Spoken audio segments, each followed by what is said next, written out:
Hello, everyone, and welcome to the Structural Engineering Across the Pacific Ocean 2026. I'm Giselle Doosty, a structural engineer at GHD in Christchurch, New Zealand, and the Christchurch lead for the SESOC ESE group. Today's webinar is a collaborative event between SESOC Emerging Structural Engineers and the Structural Engineers Association of Northern California Young Members Forum, aka SEAONC YMF. It's been a really successful event over the past few years, so it's awesome to bring it back again for another year.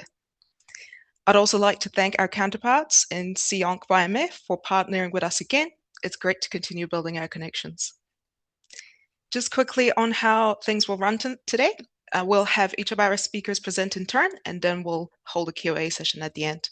At the bottom of your screen, as Megan said, there is a Q&A area, so feel free to drop your questions into that chat as we go, and we'll pick it up later.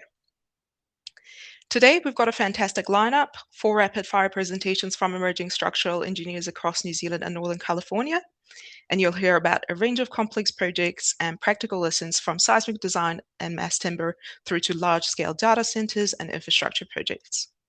It's also a great opportunity to see how we approach similar challenges on different sides of the Pacific, same fundamentals, but with quite different design approaches and experiences. So with that, let's jump straight into our first speaker, Charlie. So, my name is Charlie Kerby. I'm currently working for WJE Wiss Janney Elstner Associates, which is mainly national, but has a few international offices outside the U.S., including in London. Forensic structural engineering firm, along with architects and material scientists. I did my studies on both sides of the Pacific, undergrad and master's at Purdue University, and a PhD at the University of Canterbury. So, depending on how emerging some of you emerging structural engineers are in SESOC, you may have seen me walking around the halls of the University of Canterbury over the last 3 years or so. But I've been tasked, or perhaps I volunteered myself today to compare concrete design and concrete codes on either side of the Pacific and what I think is relevant for that. And if you've been in New Zealand, there's a phrase that gets tossed around sometimes, a saying, shall we, that says the Japanese, when it comes to concrete design, have stiffness, the Kiwis have ductility, and the Americans have luck.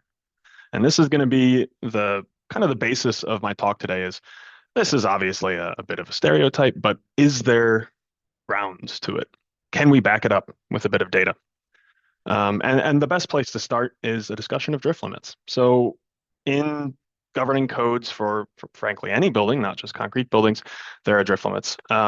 The Kiwis, you'd be familiar with 1170.5 saying 2.5% story drift. The Americans in ASC 7 would say 2% story drift is the max you can have during a design basis earthquake. The Japanese, and I am going to be bringing Japan quite often into this because they're an interesting point of comparison. We're going all around the Pacific instead of just across one border. But Japanese, I put an asterisk on it. It's not quite the same as the 2.5 or the 2% that the Americans and the Kiwis use, but it functionally is a drift limit of around 1 to 1.5%, so lower. So what the design basis codes say for the buildings is that the Japanese should have the stiffest buildings with the shortest periods, and the Kiwis should have the longest period buildings. And the opposite of stiffness, the antonym to stiffness, I've always struggled with. I tend to use the word flimsy, and I don't mean that as an insult. I just need something other than stiffness. So if it's not stiff, it's flimsy. Doesn't necessarily mean it's bad, but that's the term I'll use. And what I'm not going to do for the next 10 minutes is just read you lines from the codes, even though I just opened by doing that. Instead, I want to look at data. So what I'm going to plot here is RC shear wall buildings, real data from each of the 3 countries. So your cracked period is on the y-axis, and the number of stories of the building is on the x-axis, right? So in Japan, for RC shear wall buildings, the cracked period is a linear regression in terms of number of stories of n over 23. And if I compare that to a similar survey from the US, RC shear wall buildings, again, have a linear regression of stiffness of n over 14. So there's a slight increase in building period as you go from Japan to the US, and that makes sense based on what I just said about what the design drift limits are. Japan designs for lower drifts, so it ends up with stiffer buildings. Both of these plots are measured building periods from ambient vibrations or for wind events or even from earthquakes, but accelerometers in the building, okay? And New Zealand does not have an equivalent data set. So instead, there was work done to produce a similar data set. And here's a plot of 20 buildings from New Zealand. Now, they're from Auckland, Christchurch, and Wellington, which for those in SEAONC and in Northern California all have very different seismic hazards, Wellington being the highest, Auckland being the lowest. But Whichever group you look at, or if you look at the group amalgamated as just New Zealand, the average, the best regression is n over 9. Okay? So if Japan has the shortest period buildings, New Zealand has the longest period buildings, and the US kind of has a mix of everything, somewhere in the middle. And that tracks with what we just talked about design codes. It's like the buildings that are being designed mimic the codes that prescribe what the limits are. And that may seem like a very simple conclusion, but go to some of the principals in your companies and suggest that, and some of them will push back. Just watch. What does this mean for earthquakes, for design basis events? So the plot on the left is a Hassan index plot or a priority index plot, which isn't, many of you wouldn't know, but all I want you to think about is the closer a building is to the origin of this plot, the closer it is to 0, 0, the longer the period of the building. And then if a dot is red, it means during a real earthquake, the reconnaissance afterwards, there was recorded severe damage to the building, failures, collapses, anything like that. And anything else, anything that isn't severe damage, the building is perhaps functional after the earthquake, is just a normal dot. So from this earthquake in 1968 in northern Japan, the first time data was collected on this, so you can imagine there's not much detailing here. It's just based on stiffness. You'll notice that the buildings with longer periods, the ones closer to the origin, are where the severe damage concentrates, right? But see how far some of these buildings are from the origin. Some of these buildings are very, very, very, very stiff. And compare that to, I forgot to explain that. This is what I just explained. But compare that to New Zealand in Christchurch in 2011, where almost every single building is right down near the origin. And if you just go by the total number of buildings, it's something like 50% of the buildings were classified as having severe damage. Again, this being concrete buildings. This is an interesting comparison because it shows that there isn't just a mimicry in what our design codes prescribe and what gets constructed over history. There's also some amount of consequence that maybe New Zealand, by relying on ductility, is being a bit riskier in the way that they design things by believing in their abilities as engineers. And there are some very, very talented engineers out of New Zealand.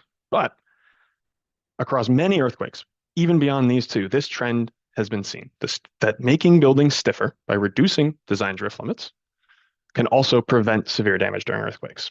So what about the US? Well, like Greenland on a map, we have no data for concrete buildings after earthquakes. There hasn't been a major metropolitan centered earthquake in the US where reinforced concrete building data has been collected in the same manner. So maybe that is luck.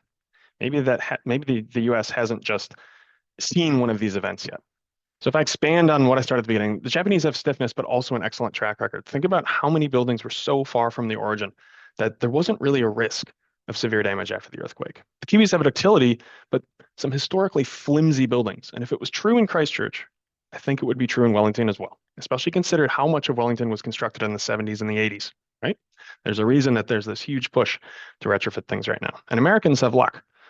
Maybe. You don't quite know. But we can also look at a map of LA where every single one of these dots is qualified as a non-ductile reinforced concrete building. So the retrofit push that's been happening in Wellington is also happening in LA. We're aware as an engineering community that there are deficiencies in the decisions that were made in the past, and we're trying to correct them.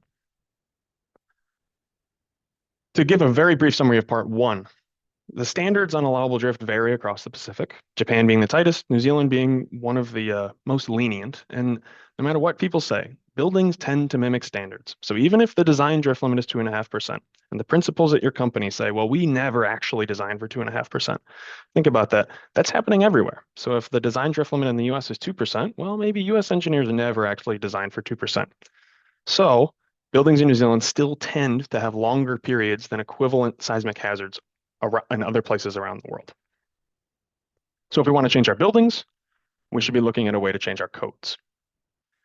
And for the second part of my presentation, I want to give a couple examples of how young engineers, emerging structural engineers, or people in the Young Members Forum, which are both very creative acronyms, can get involved. And if you're interested in concrete design, should get involved.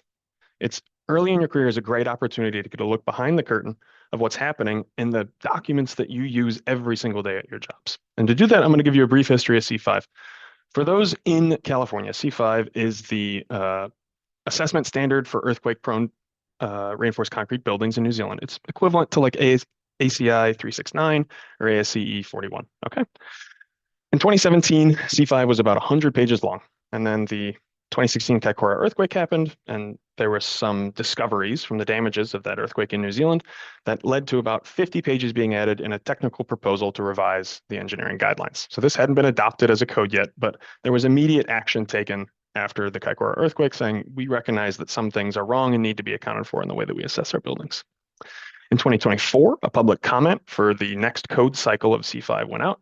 And finally, in 2025, about a 175-page document was produced, that being C5 2025. So in the span of a decade, there were 75 pages of technical material. I'm not including references. I'm not including appendices. This is 75 pages of technical material added to the assessment guidelines in New Zealand. That's a big task. And probably some of the principals of the companies, of people on this call, were the ones who led that charge. Perhaps more interestingly is in this last step, there were 167 proposed changes based on 1,000 public comments from 25 companies and 350 individuals. And this is a fantastic way to get involved in code development when important documents that you use every day go out for public comment.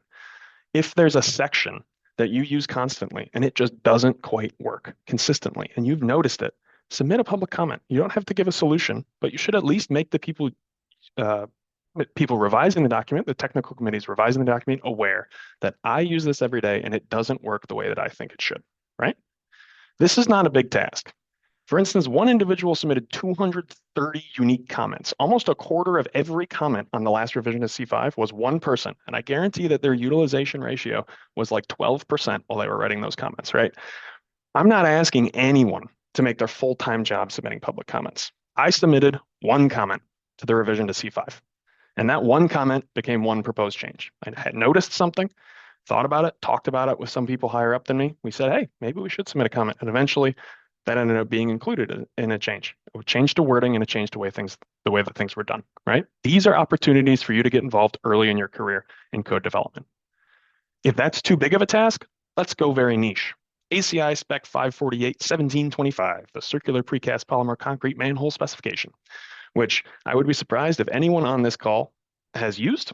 If you have, you're probably one of the authors. But you can become an expert in almost anything. The field of earthquake engineering, or just engineering in general, you'll notice like you do 2 or 3 projects on one thing, maybe veneers or manholes or something, and suddenly you're an expert in your company even, right?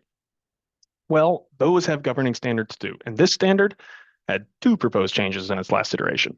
One person submitted both of them, and they both got accepted, and that was it. One person used this document, probably used it a couple times, read a word, a phrase, a provision, said that doesn't quite add up right.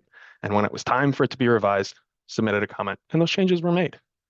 Every single time you open a modern standard is an opportunity to criticize the people that are writing those standards, to say, I'm the one using it, and maybe they're an academic sitting in their office and they just don't quite use this every day and don't know how normal engineers interact with it. It is always useful information to let people know that, and you should be looking for opportunities to do it. By doing so, you can make one of your friends on this call's job easier by making a correction that's been bugging everyone, but nobody's willing to take the 15 minutes it takes to make a comment or to let someone know, right?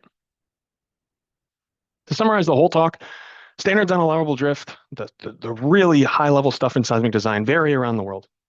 Japan being very, very tight, the US somewhere in the middle, and New Zealand having some of the loosest standards. And the buildings that we design tend to mimic the standards that govern them. So if you want to change your buildings, we should focus on changing our standards over time. There are always opportunities to be involved in code development.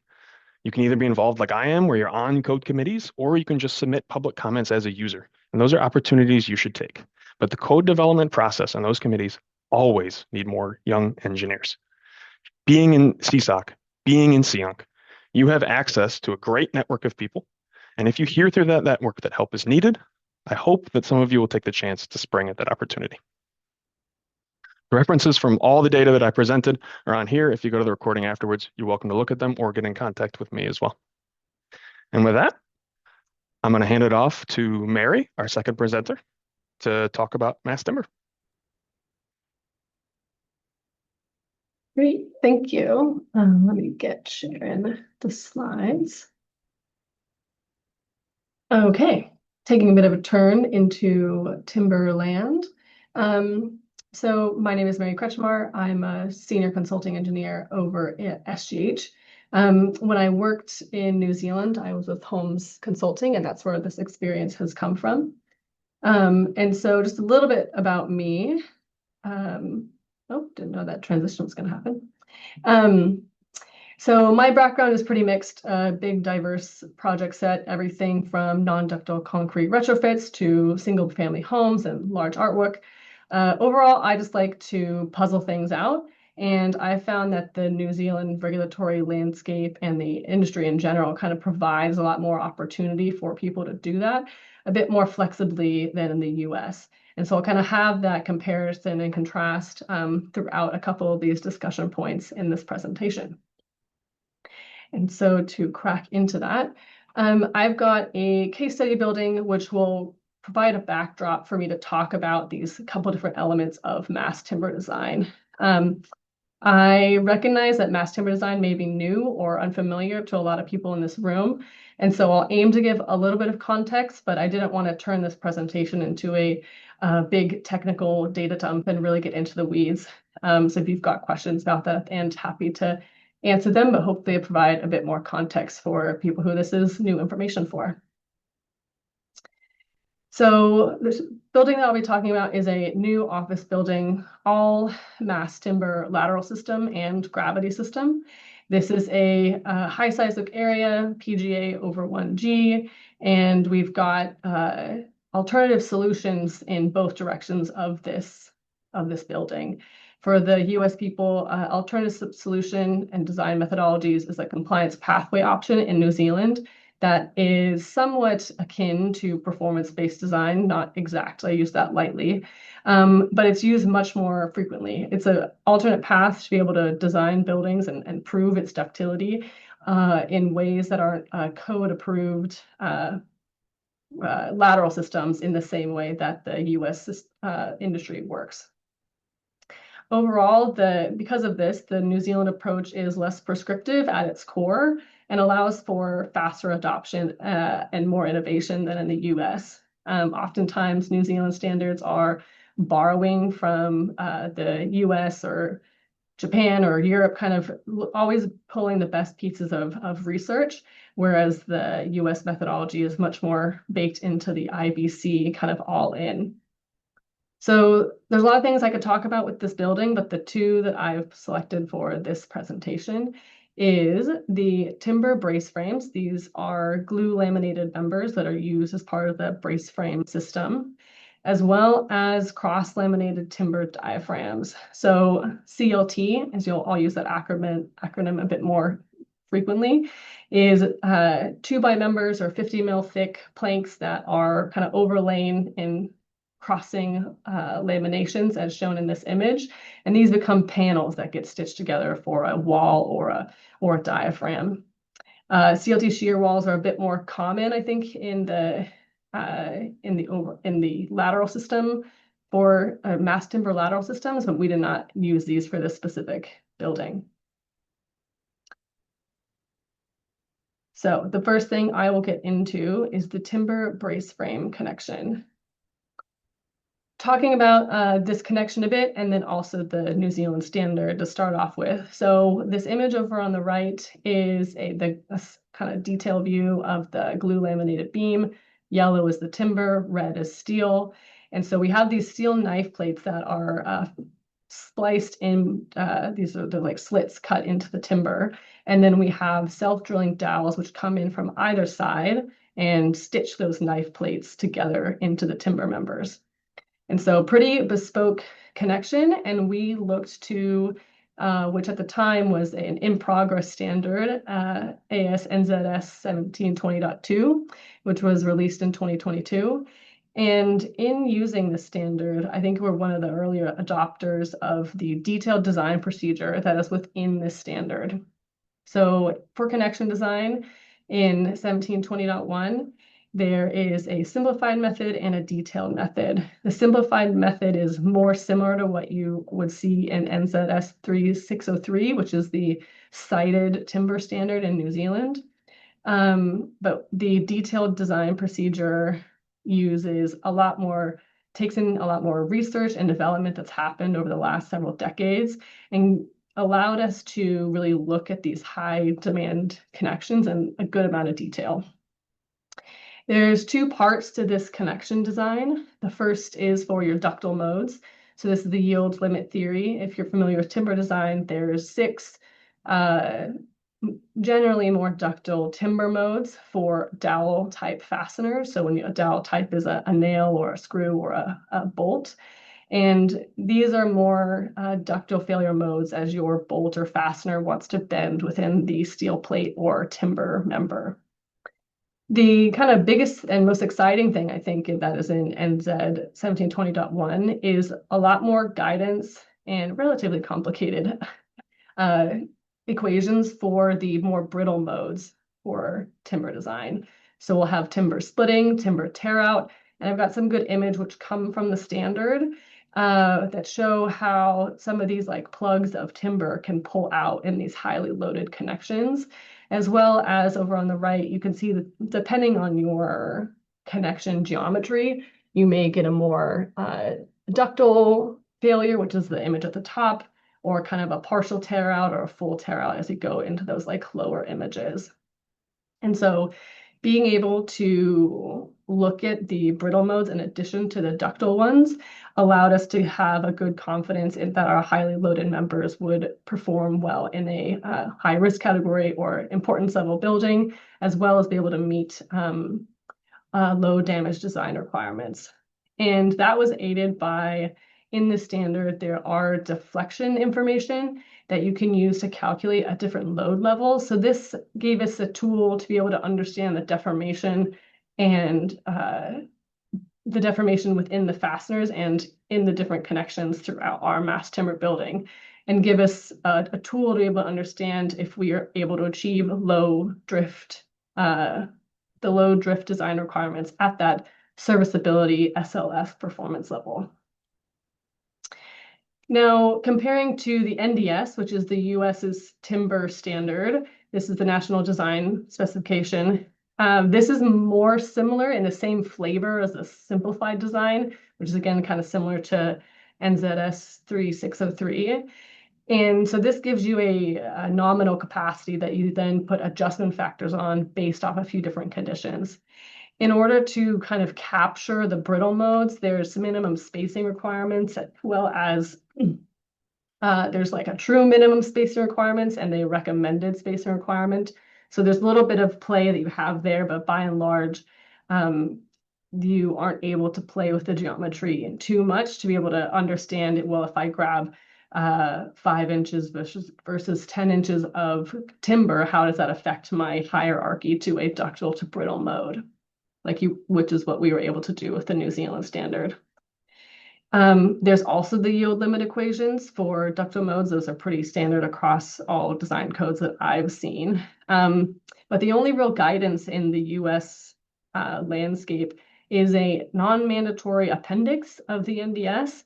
And you can see this is an image from that code where it starts to have that same imagery for the timber tear out, but it's really tailored just towards the bolted connections, whereas the New Zealand guidance currently allows for understanding nails and smaller diameter dowels as well. So this is definitely an area where if I was doing a highly loaded joint, I would look to use the New Zealand guidance more than just the US NDS. Going into the cross-laminated timber diaphragm. So we used an untopped diaphragm, which is to say that there's no concrete topping across these panel elements. And so at a high level, you can rationalize these as a flexible diaphragm. I won't get into the can of worms that these actually tend to trend more towards semi-rigid or rigid diaphragms. But in a general way, these panels sit side by side and they act very rigidly. And then the splines or connections between them are where your ductility comes from. And so we looked to use the FP Innovations CLT handbook, which is actually a Canadian US guidance, and use the design methodologies there, just because there wasn't any guidance current at the time in New Zealand. So FP Innovations is kind of similar to the NZ Wood design guides, where it kind of starts to lay out design methodologies for engineers. We used panel stiffness calculations from the FP Innovations Handbook, but the panel strength really needed to deep dive into some research, look at publications to understand the strength of the panels themselves, as there is a non-negligible impact of when you laminate those CLT panels, there's glue lines between those two layers. And as those as you put shear through the panel, you can engage torsion on those glue lines. And so this was a bit of a deep dive that we wanted to make sure we understood, and we didn't have unintended brittle modes in our panel elements. So as a quick New Zealand industry summary, there is kind of unclear manufacturing standards, and there's pretty limited local suppliers. And part of this comes from the newness of the New Zealand industry, whereas in Europe and the US, there's a bit more time happened to let these standards develop. But also, as I said, the New Zealand industry kind of picks and drags the best parts from the different standards. Quickly into the NDS. So different to the New Zealand kind of find the best pieces of research. The CLT panel strengths come from a standard from the US Engineering Wood Association, so you can directly pull capacities for panels there. The NDS, rather than specifying like what ductility that you need to achieve for a diaphragm like you would in New Zealand, they just say that those spline connections in between your panels need to have a ductile behavior. So rather than in those 6 potential equations for your yield line ductile modes, there's 6 potential modes. It requires you to have your governing capacity be one of these 2, which are generally the more ductile of them. So again, the US is telling you how to gain ductility rather than saying what level of ductility you need. And so this is also required where you connect into your beam elements. And kind of a sister document to the FP Innovations is the CLT diaphragm design guide from Woodworks. And so this is, again, just a shout out, great guidance and stuff that's coming out of Woodworks and using similar design methodologies as the FP Innovations. As a quick summary of this industry comparison, both high seismic regions, but the US goes the more prescriptive route, telling you exactly how to detail something so that you can achieve a reliable amount of ductility. Whereas New Zealand, you need to follow seismic detailing principles, and there's required ductility targets you need to hit, but it's up to the engineer to really piece and understand how to best detail that for their structure. There's great professional societies that provide this guidance in both places, but in the US, you have those accepted code-based approaches, whereas the alternative design approach is more frequently used than like a performance-based design in the California framework. I'd say there's more established CLT panel capacities and manufacturers overall in the US and California, whereas, again, New Zealand, newer industry, there's really only 2 CLT suppliers that I knew of that are there. So needing to understand what those manufacturing abilities are before you go too deep into your building is important. And I'll say common in the mass timber. I mean, mass timber itself is not the most common material, but both I'd say you have a more common to use CLT as shear walls. And in the US, where I've seen a lot more topped with concrete top CLT diaphragms. And whereas in New Zealand, I didn't see so much of the topping on those structures, and they went ahead and used the splines and all of the inherent structure within the diaphragm themselves to be the diaphragm element. And that was a speedy presentation, but thank you. I'd like to hand over to our final presenter for today, Tara Javend.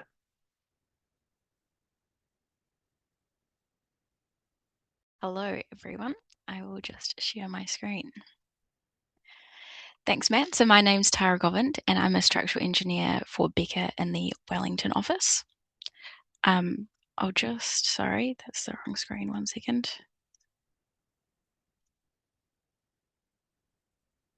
There we go. So thank you all for joining. So today I'm going to be talking about the Wellington Sludge Minimisation Facility And so this project is an expansion of a current wastewater treatment plant in Wellington. So the facility is split into two structures mainly, the bone process building and the digesters here that you can see on the screen. And so the whole point of this facility is to treat sludge. So sludge is the name for solids created through the wastewater treatment process. As fun as it is, but an important process that we all need in cities we live in. And the current system is to pipe the sludge from the existing treatment plant up the top here to the southern landfill 9 kilometres away.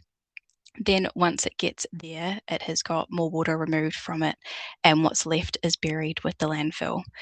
And in order to actually put this in the landfill, it's got to be mixed with a certain ratio of 1 part sludge to 3 parts of landfill. And our current landfill consent is actually ending soon. And in the essence of the name of sustainability, we're also trying to reduce waste targets, which has led to the development of this facility, which will be able to reduce the volume of sludge by up to 80%.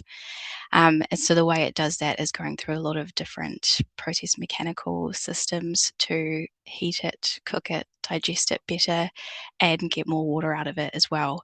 And what will end up happening is that the end product can actually be used as either some kind of soil conditioner, fuel for industrial heat, or various other methods in different industries. And that will prevent it all going to landfill. As the sludge breaks down, it also produces a biogas, and this facility will capture that gas and use it to create heat and electricity to actually go back into the facility and power the process. So there are a lot of other surrounding structures to this facility, but today I'll be focusing on the design and construction of the main process building.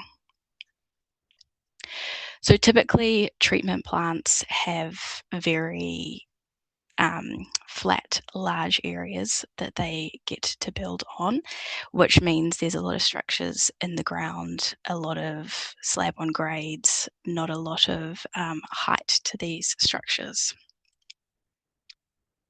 Whereas for our facility, we are very space constrained. So that has meant that instead of spreading outwards, we've had to go up and up to fit all the necessary process equipment in the building. This has then meant that we've had the complexities of both multi-storey building as well as industrial inputs to suit all of the plant. So the structure itself has a split foundation level. So there's the ground floor here and level 1 that are both slab on grade. It's then got 3 suspended floor levels above that. But these are all larger story heights than your typical commercial building. So they have approximately 5 to 7 metres tall, but some of them are double height stories, like you might be able to see here, that are up to 11 metres high. So whilst it's only 3 suspended floors, the tallest point is actually 26 metres above ground, which is more comparable to an 8-storey building. It is also a wee bit tricky to tell from just a photo the full picture of the scale, but I guess as an example, the precast panels down here are just under 2 metres tall, so they are all bigger than me. And then in terms of the lateral system, it's a buckling restrained brace frame system for this building. So there's just a couple of pictures of the current construction at the moment. So I guess to give a wee bit of background on the timeline, I have been involved with this for just over 3.5 years myself, with the past 2.5 years being during construction. So these are a few photos just to get an idea of the scale.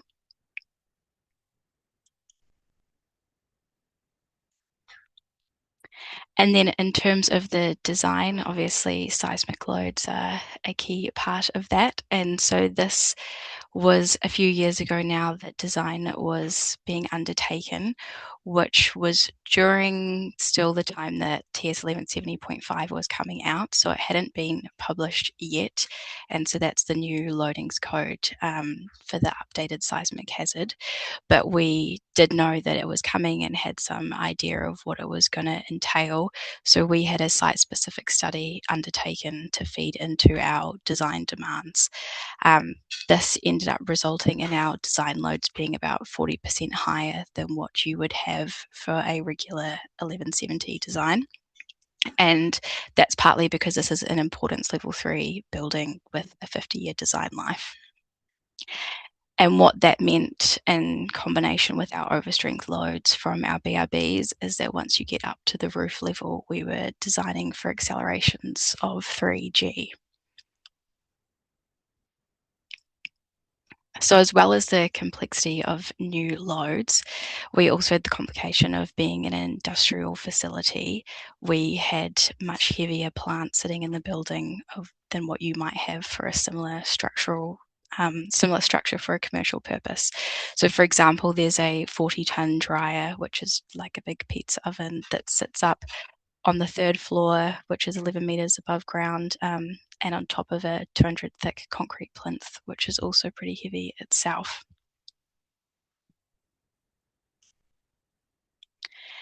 And so the way it works for a lot of these industrial plant projects, particularly for water and wastewater, is that all of the plant is vendor designed from everywhere around the world. And they don't actually get a contract to do their design until it's well into our structural design. So what we have to do is then make a lot of estimates based on past projects, past examples, concept vendor drawings to get a feel for what weights, what set out we're going to have to design the building for. And then we circle back later into the design to confirm that these assumptions are correct. But as well as not having final inputs to actually design our structure to at the beginning, we're also working with a lot of other disciplines at the same time that have that same challenge of moving and changing inputs throughout design. So here's a few of the bigger disciplines that we coordinate with on a regular basis throughout the project. This building was pretty much entirely Becker with some sub-consultants as well. And so I think we would have at least 100 people, different people, if not more, a month working on it. There's been maybe 40 different people from the structural team alone, let alone all the other disciplines.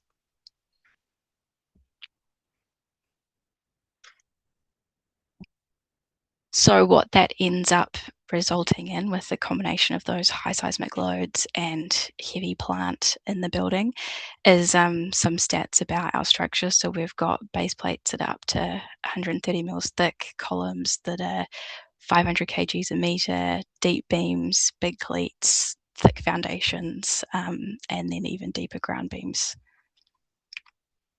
So these are, again, a couple of pictures just to give an idea of that scale during construction.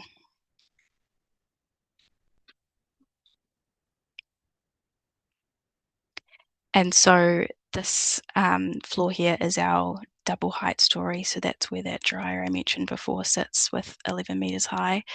And these are our column bases. So the column pins have been designed as true pins so that they don't attract any extra demand to our foundations that are already working very hard. Another complexity that we've had for this project that's a bit unique is that we're actually building over an operational pump station that feeds the current treatment plant. So the bit in red there you can see is what gets demolished.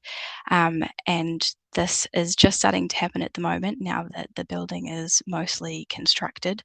So the floor that's then supporting that heavy dryer has got 15-meter spans that couldn't be propped during construction because we couldn't get into any of this space until much later once everything was installed.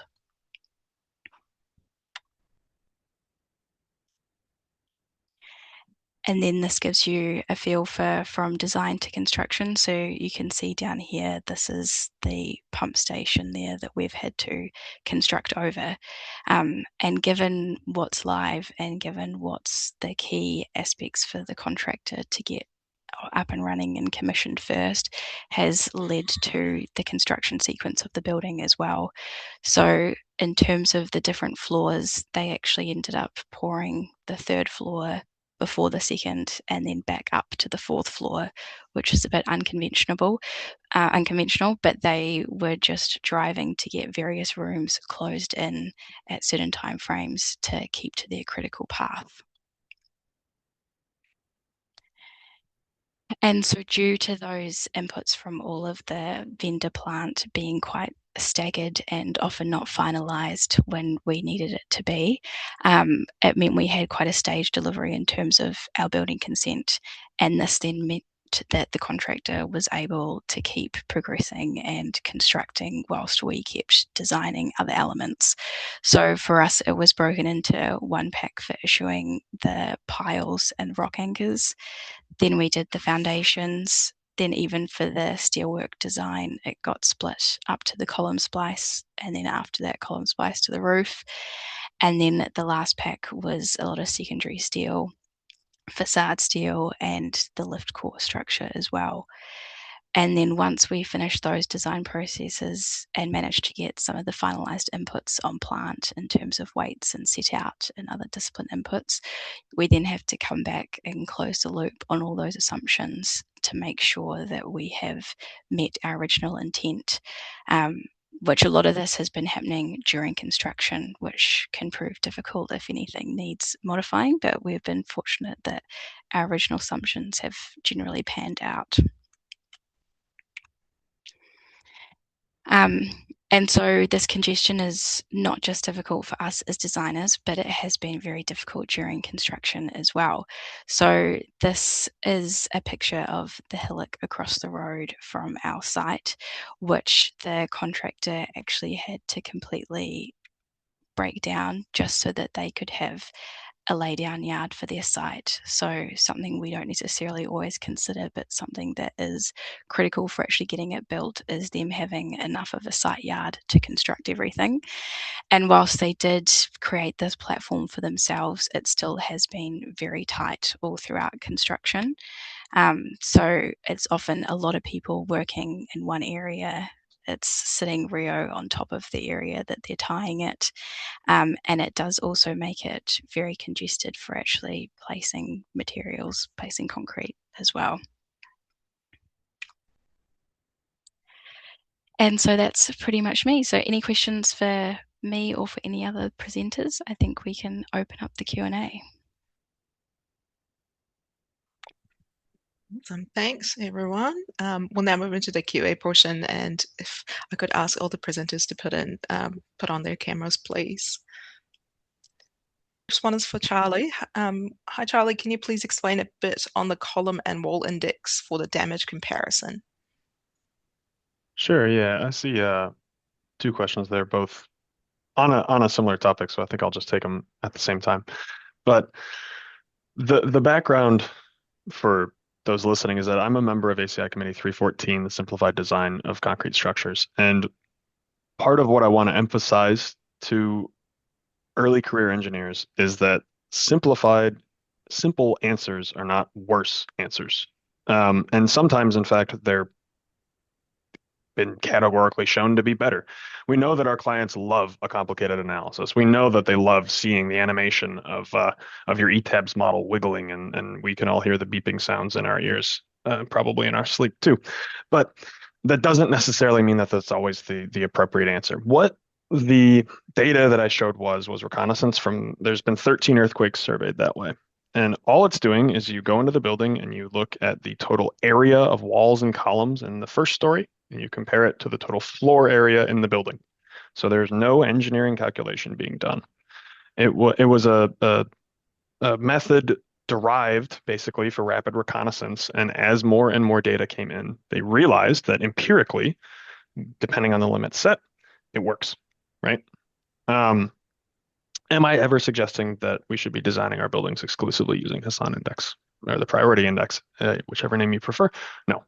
But if, let's say you are asked to assess a building that is outside of your normal jurisdiction and you're not familiar with the detailing practice, it's a great way to get an idea of what am I looking at? Is this a high risk building? Is it not? And that's a lot of the work that ACI Committee 314 and during my research at the University of Canterbury that we looked at. What are the simple ways that maybe even a smart non-engineer could get an idea of the quality of their building? So while I don't want to monopolize the question and answer session and go into the full detail of it, I will say that there's a relatively short book called Drift Driven Design that's written by Pujol, Erfanoglu, and Purnam. And short, I mean short, like small little thing. You could read it, and I promise you won't fall asleep too quickly, unlike some textbooks. But that goes into detail on it, and the references at the end of my presentation. It is a very simple method, and I believe a very good method in the same way. And you should be looking for those things in your day-to-day practice. Can you save 2 hours of your time, or can you validate your experimental results with a hand calc? Those are important steps, and never let one of your principals tell you that validating or verifying a complicated analytical result isn't worthy of your time or worthy of the project's time. Just because something is complicated doesn't mean it's good, right?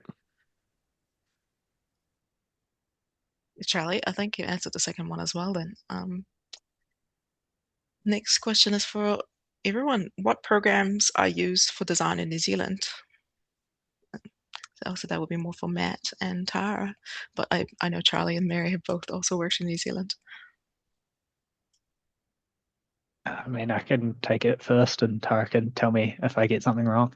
I think it's pretty. The programs we use are pretty universal. Like, I mean, ETABS is a big one all around the world, and then like sort of supplementary ones for more localized design, things like Ideastatica. I think Space Gas might be a more Australian, New Zealand focused piece, but similar to things like Microstrand, fills the same kind of niche. Yeah, Space Gas is actually what we used for the main process building design, which maybe isn't as common for some other people, but SAP and ETABS definitely are used a lot in New Zealand as well. Thanks, guys. We've got another one for Charlie. Is the drift limit for single-story buildings 1% in Japan? Most of the buildings in New Zealand would fall in this category. Could that justify using the 2.5% drift limit in New Zealand? Sure. So when I put the drift limits up on the screen, I put an asterisk on the one for Japan because they don't quite define drift limits the same way as an explicit statement. In ASC 7, it's a table. And the most common place that buildings end up is at 2% for story drift. In New Zealand, it is just 2.5%. Japan doesn't quite have that, but it ends up being functionally around 1% once you go into the other factors of their design. The point I want to make with drift limits is not what's the right drift limit. The point that I think is perhaps more pertinent is that to improve seismic performance, there's a couple ways you can do it. You can improve detailing, or you can make the building stiffer. Improving detailing, as I'm sure some of you have gotten to a construction site and gotten 15 RFIs on some connection where just everything doesn't quite fit. Improving detailing can be hard, but you can always make a building stiffer. The architects may not like it. Well, sometimes you have to get a nasty email once or twice, but you can always make a building stiffer, and that is just one way you're functionally reducing the design drift of your building, right? And that's what the reconnaissance data I was showing was trying to represent, is that the buildings farther from the origin, the buildings with shorter periods, have less severe damage during earthquakes. The topic of drift limits is an active topic everywhere in the world, design drift limits and code development. So if you're interested, get involved. Great opportunity. Put your voice in there on what it should be. Thanks, Charlie. I think we'll wrap things up here as we've hit 1 o'clock here in New Zealand. Thank you so much to our presenters for sharing their work, and also thanks everyone for attending. Hope you found it helpful, and we'll look forward to seeing you guys at our next events. Thanks all.